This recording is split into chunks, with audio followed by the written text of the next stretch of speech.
제가 제 것만 빼달라 그랬습니까? 한동훈 후보 똑바로 말하세요. 개인 차원이라고요, 제가? 예. 제 거를 빼달라 그랬습니까? 예. 네? 네? 예. 저를 이렇게 모욕하실 수 있습니까? 패스트트랙 이슈, 어대한 분위기를 깨트릴 막판 변수가 됐을까요? 아직은 알 수 없지만 일단 투표율은 지난 전당대회보다 낮은 걸로 나타났습니다. 7%포인트 차이가 나죠. 자, 이런 상황이 한 후보에게 불리할 수 있다는 예측 속에 SNS도 분주해졌습니다. 상대가 인신공격에 집중할 때 자신은 미래로 가겠다고 적었고요. 비대위원장 시절 패스트트랙 변호인단을 만났던 기사를 공유하면서 앞으로도 함께하겠다 이런 글도 남겼습니다. 이 이슈를 빠르게 정리하고 또 갈등을 봉합하려는 의도로 읽히는데요. 한 캠프의 말대로 1차에서 결판이 날지 다른 캠프의 바람대로 2차로 가게 될지 여전히 안개 속입니다. 네, 오신환 의원님. 지금 관심도는 높은데 투표율이 생각보다는 높지 않은 것으로 나타나는데 물론 오늘까지 지켜봐야겠죠. 6시면 이제 끝났겠죠. 투표율이 낮다면 그 이유는 뭘까요? 예, 오늘 아마 한 48% 정도로 마감을 한 것 같아요. 예. 근데 이제 저희가 국민의힘 전당대회가 지금 4차 전당대회입니다. 그러니까 국민의힘의 이름을 걸고 3번의 당대표 선거가 있었는데 첫 번째가 이준석 당대표, 그다음에 두 번째가 지난 김기현 당대표. 네. 이번이 이제 4차 전당대회를 통해서 당대표를 새로 뽑는데요.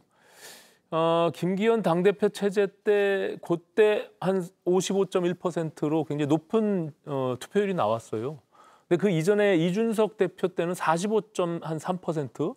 그렇기 때문에 지금의 48%가 그렇게 낮은 것은 아닙니다. 근데 이게 계속 기대치가 높다 보니까 굉장히 좀 60% 정도 높게 나가지 않을까라는 어떤 기대가 있었는데 그보다는 굉장히 낮은 투표율이 나왔죠. 네. 저는 그 원인에는 이게 미래에 대한 비전이나 정책이나 당이 어떻게 정당을 개혁하겠다라고 하는 미래에 대한 이슈로 전당대회가 치러지지 못하고 이게 이전 투구식의 과거에 대한 것들을 끄집어내서 폭로하는 식의 거의 자해 수준으로 자폭하게 되는 그런 전당대회를 치렀기 때문이 아닌가. 그래서 많은 당원들이 그 실망감을 실제 현장에서 많이 표출을 해왔고요. 네.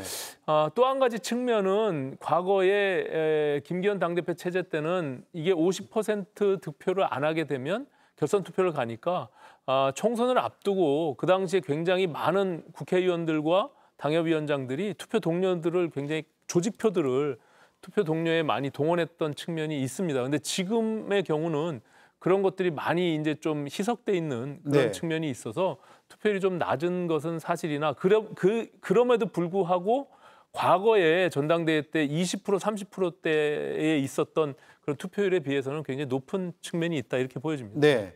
지금 이 투표를 보고 어대안이 깨졌다, 아니다. 캠프마다 분석이 다르거든요. 한번 들어보겠습니다.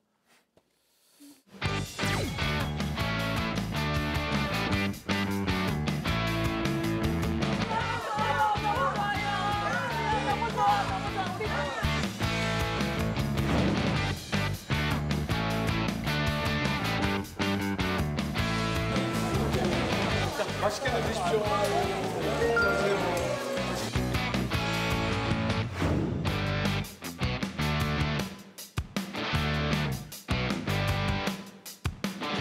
여러분만 생각할 것이고 몸살이지 않을 것이고 대한민국의 성장을 이끌겠습니다.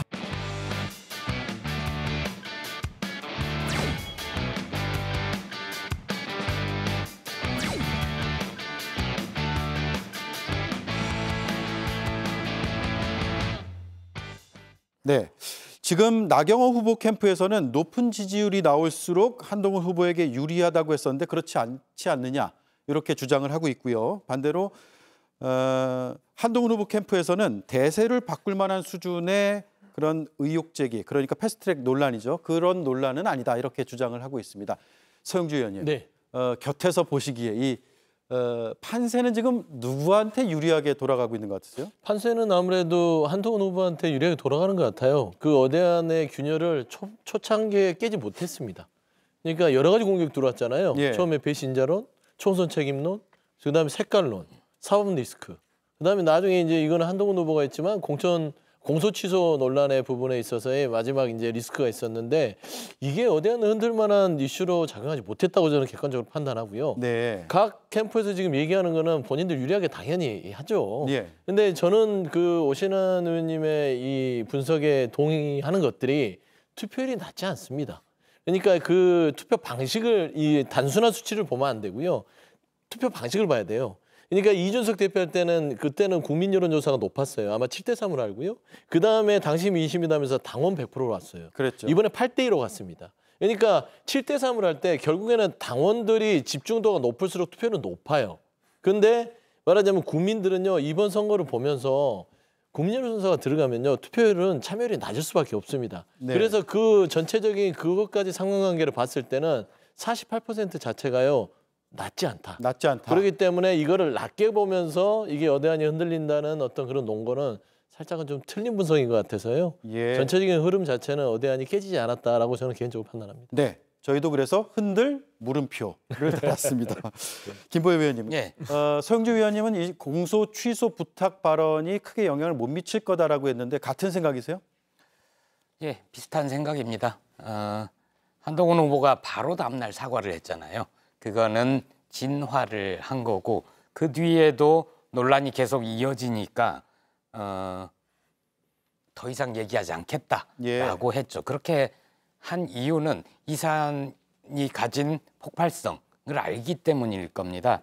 바로 국민의힘 의원들의 감정선을 건드렸던 거 아닙니까? 그래서 당원들 사이에서도 아니 넉넉하게 앞서가는 사람이 왜 다른 후보들을 폭로를 하고 사사건건 시비를 붙고 싸움하려고 하지? 이런 정서들이 좀 퍼졌던 것 같습니다. 네. 그래서 해도 너무한다. 저러다가 당대표가 돼서도 당을 잘 이끌어 나갈 수 있을까? 이런 우려들도 좀 있었던 것 같습니다. 저는 지금 이제 오 의원님이 과거와 달리 그 투표 권유 활동, 독려 활동 이런 게 예전보다 덜하다. 말씀하셨는데 그렇다고 합니다. 그 표현을 예전에는 오더라고 그랬거든요. 당 의원이나 지역 위원장이 우리는 이 후보를 지지해야 됩니다라고 얘기를 하면 당원들이 대체로 그 국민의힘 쪽 당원들은 많이 잘 따랐던 것 같아요. 이 오더가 끝까지 없을 것이냐 아니면 막판에 좀 작용을 할 것이냐 이게 변수가 될 것 같습니다. 네. 김성일 위원님. 네. 결국 전당대회 뒤에 통합이냐 분열이냐 이게 최대 관심사가 될 텐데 네. 개혁신당에서 어떻게 전망 혹은 희망을 하십니까? 뭐 다른 당 정당대회인데 저희가 뭐 희망한다까지는 어렵고요. 예. 그 한동훈 후보자 일단 될 것 같긴 합니다만 과연 끝나고 제대로 굴러갈지는 좀 의문이 듭니다. 이게 왜냐하면 원희룡 후보와도 굉장히 감정적으로 많이 부딪혔고요. 나경원 후보한테는 사실 넘지 말아야 될 선을 좀 넘었습니다. 그러다 보니까 실제로도 한동훈 후보의 입이 가장 리스키하다라는 이야기가 나오는 상황이고요. 이 리더라는 것은 이제 당의 어떤 대표라는 것은요. 싸우기도 잘해야 되지만 무엇보다 포용 그리고 관용이 필요합니다. 다른 사람들의 의견을 듣고 그거를 하나로 통합해서 이끌어가는 능력이 중요한데 지금 한동훈 후보자에게는 검사라는 날카로운 칼잡이의 모습만 보입니다. 싸움을 잘하는 그런 전사로서의 모습만 보이지 아직 리더로서의 모습이 보이지 않습니다. 그래서 과연 끝나고 나서 어떻게 잘 굴러가게 할지 좀 기대가 되는 상황입니다. 네. 자, 마지막으로 오신환 의원님. 네. 이제 내일 이 시간쯤 되면 결과를 우리가 보고 얘기를 할 수 있을 텐데 네. 지금 어대안이 흔들리지 않았다고 하니까 한동훈 후보가 대표가 된다면 혹은 뭐 나경원 후보가 될 수도 있지만 새 지도부가 이것만큼은 우선적으로 꼭 해야 된다라고 조언을 한 말씀 하신다면요. 네, 일단 전당대회에 대한 후유증을 치유할 수 있도록 노력을 해야겠죠. 일단 예. 후보들 간의 통합을 이뤄내고 또 그 지지층들끼리의 어떤 통합도 분명히 필요하다고 봅니다. 이제 더 나아가서 지금 전당대회 과정 속에서 그 논란이 됐던 용산과의 당정 관계를 어떻게 만들어 갈 것인지 그 부분도 굉장히 중요한 과제라고 생각하고요. 우리가 총선 참패 이후에 첫 번째 당대표 지도부가 탄생이 되는 건데요. 네.